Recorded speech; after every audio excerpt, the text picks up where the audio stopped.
The vehemence with which people are fighting, I was wondering, did I miss something? I think in a very calibrated way, somebody sent the message to the minorities that your citizenship is under threat. This lie did fly for the last 1 week, now it's landed.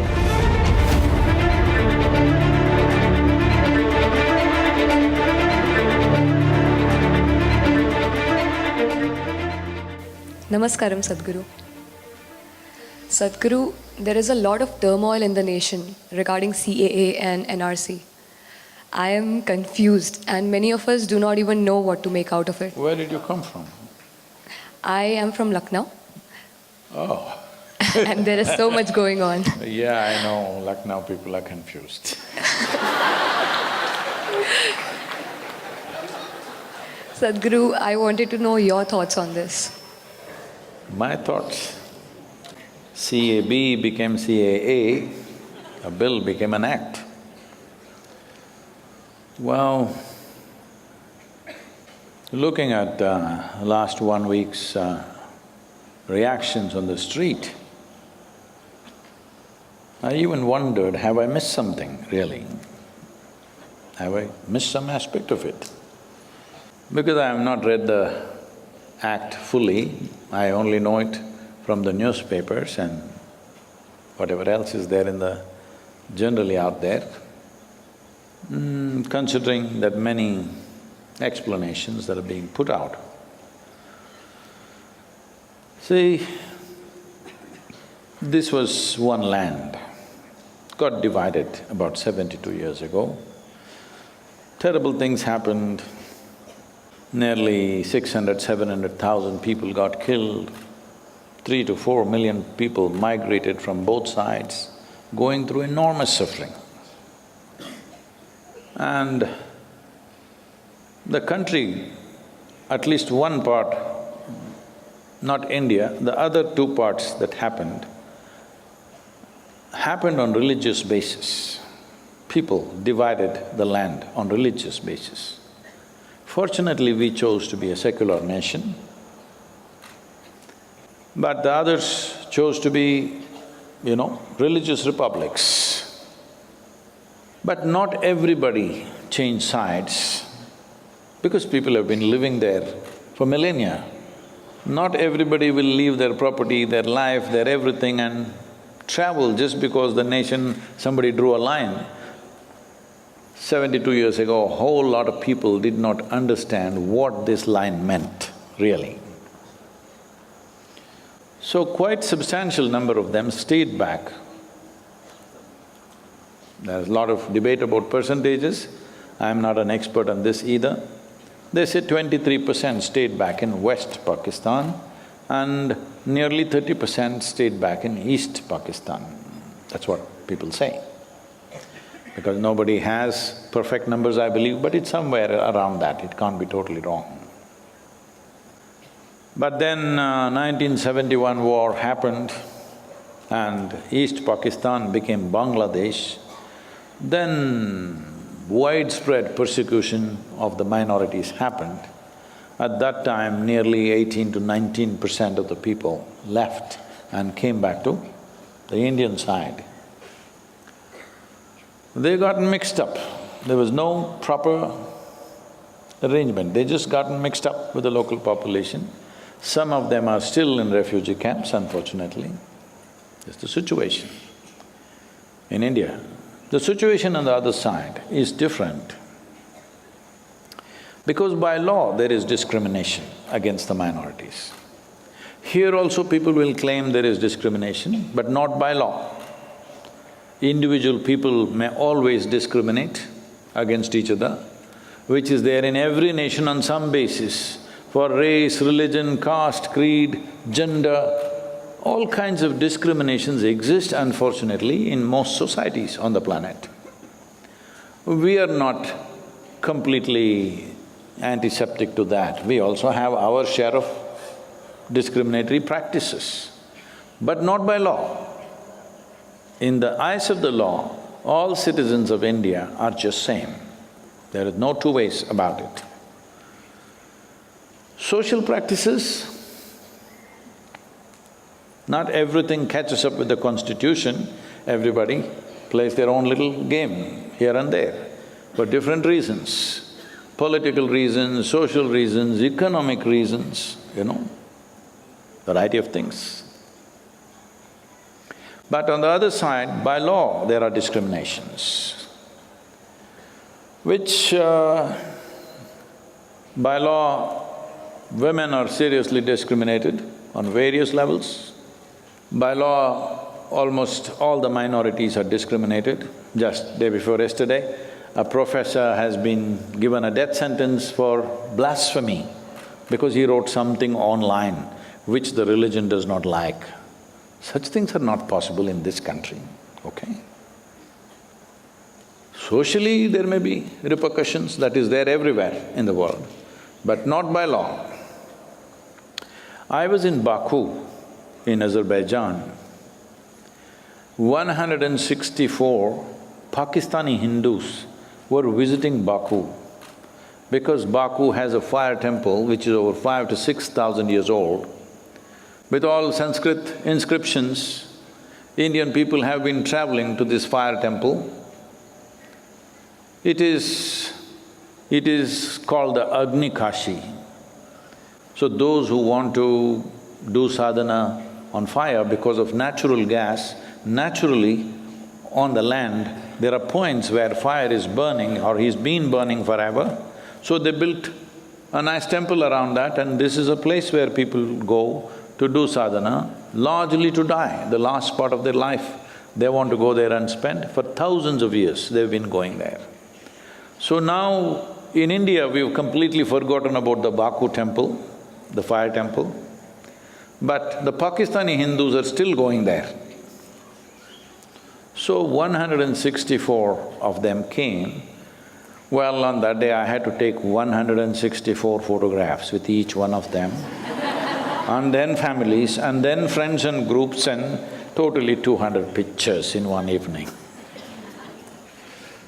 Then one of them, a young man, maybe around 30, maybe 32, 33 years of age, came to me crying bitterly, and he said, he was married for 2.5 years. One day, 10, 12 people came, thrashed him, picked up his wife and went away. And that evening, they got her married to another man of another religion. And that evening, she's with him. 2.5 years, he was married to her, they're close together. Now forcefully they take her, and he cannot, police won't take complaint, he cannot go to court because Hindu marriage is not legal in Pakistan. Can you beat it? I was just surprised that there is such a law. I have not made a study of it, I must check this out, somebody must check this out properly. But I inquired and a few other people confirmed it is so. I'm not 100% on this, but this man's plight is real. That they pick up his wife, take her away, that evening they get her married to somebody else and she's supposed to live with him that evening. Because his marriage is not valid, because he's gone through a Hindu ritual. He has not gone through the rituals that the other religions are propagating. So his marriage is not valid. So people have been going through these kind of things, so a trickle of people, slowly when they get overly frustrated, they can't live there, they've been coming for last few decades. In my opinion, CAA is too little compassion coming too late.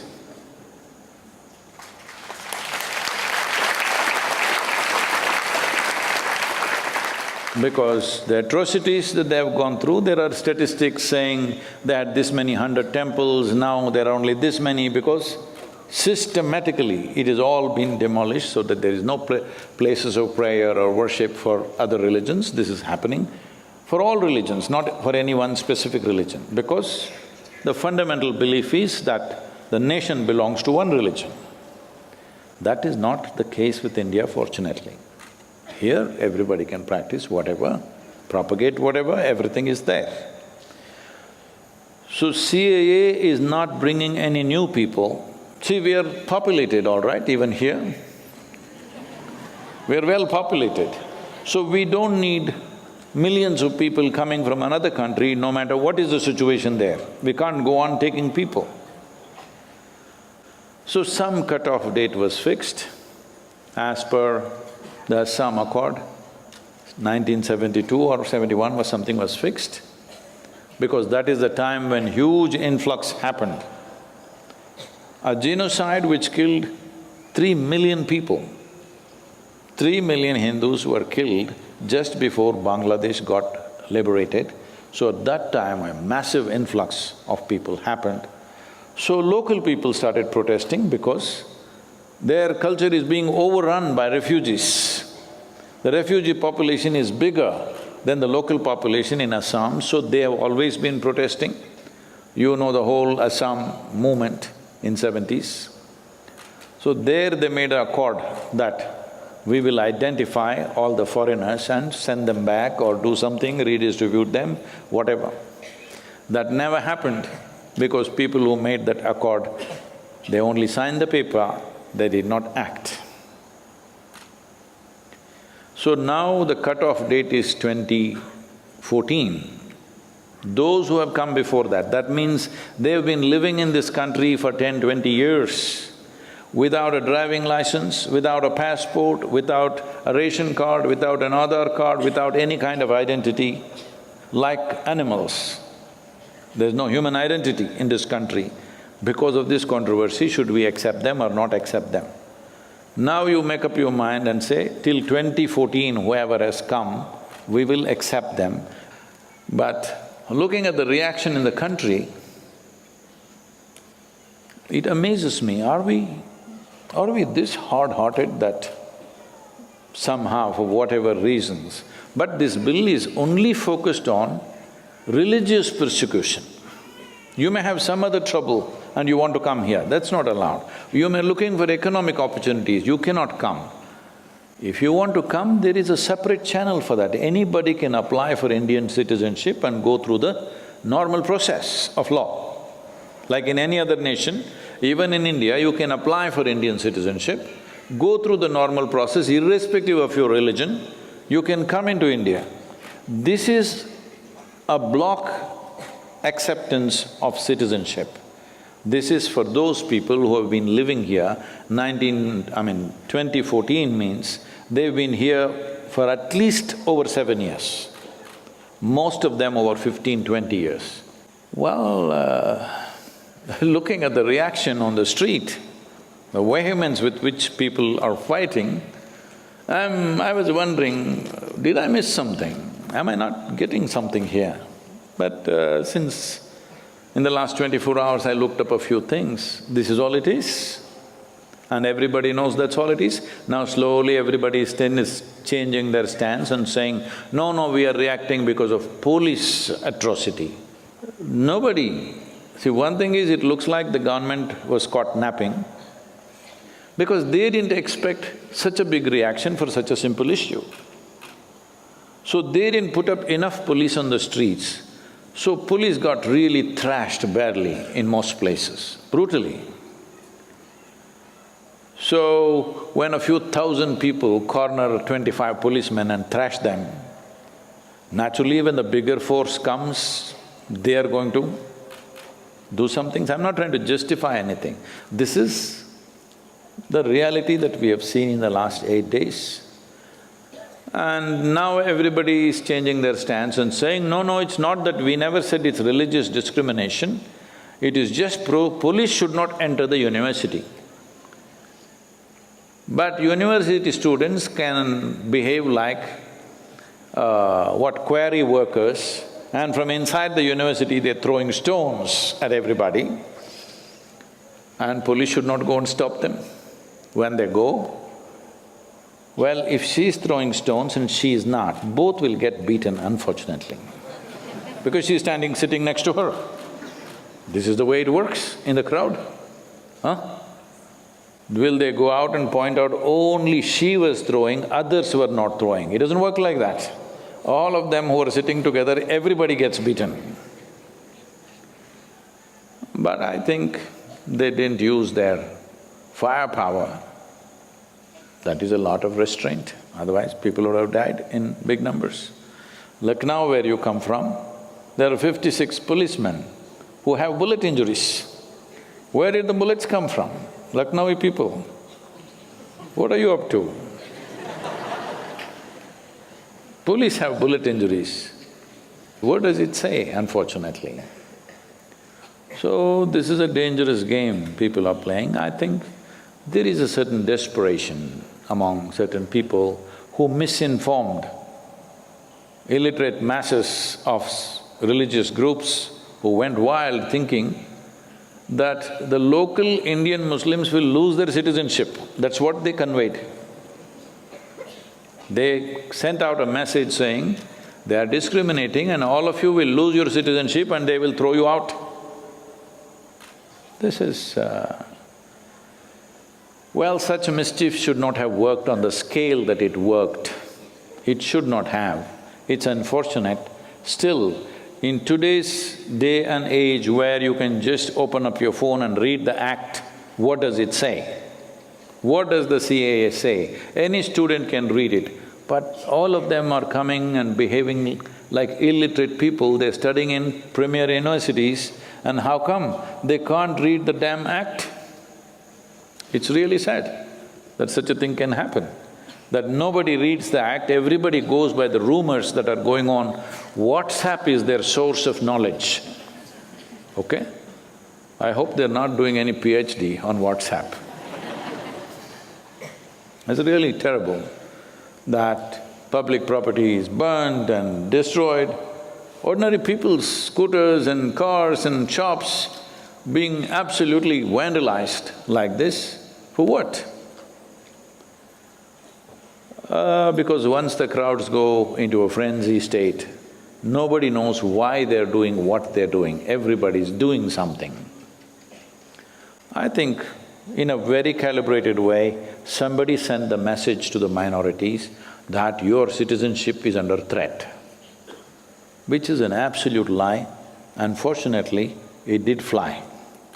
This lie did fly for the last 1 week, now it's landed, now people know it's not, so they're trying to find different reasons why we did what we did. It's very unfortunate. You also want NRC? You're determined to get me into trouble. See, there is an NRC in every nation. It may not be done in this format. What NRC means is, every citizen must be registered. All those who are living in this country must be registered. When we are trying to… in Coimbatore city, there was an attempt to register all the dogs which have some ownership. I'm saying, the idea is we must know how many dogs, otherwise we don't know what will happen. Because some children were killed by packs of dogs, loose dogs, street dogs, out there attacking school children and eating them up, killed. So then somebody suggested, all those who have some ownership, they must have a tag and they must be registered. Their birth and death must be registered. When we are thinking on these lines, we want even dogs to be registered. Is it not important how many human beings are there in this country? Where did they come from? Were they born here? Did they come from outside? What is their antecedents? Is it not important for a nation to know this if you want to conduct this nation properly? But some people think that is also discriminatory. This is for everybody, all of us, you and me, will have to register. Now, they are giving you various options, you produce your birth certificate, people say we don't have. You show the school footprint, no, I never went to school. You show the ration card, no, I don't have it. Show the Aadhaar card, I don't have it. Show the election registration card, I don't have it. Then who the hell are you? And if you don't have any of these things, they're saying produce 3 witnesses who know you for a period of time. No, I don't have witnesses. Who are you? It is just probably, I think in some way, for whatever reasons, I think the government has failed to communicate this properly. Otherwise, personally, I don't see one issue on these things. But I think communication-wise, the way it is communicated, unfortunately, certain number of people are perceiving it as a threat to them. That must definitely change. If anybody is issuing a threat through these two most essential, one is of some compassion, coming very late in my opinion, it should have happened much before.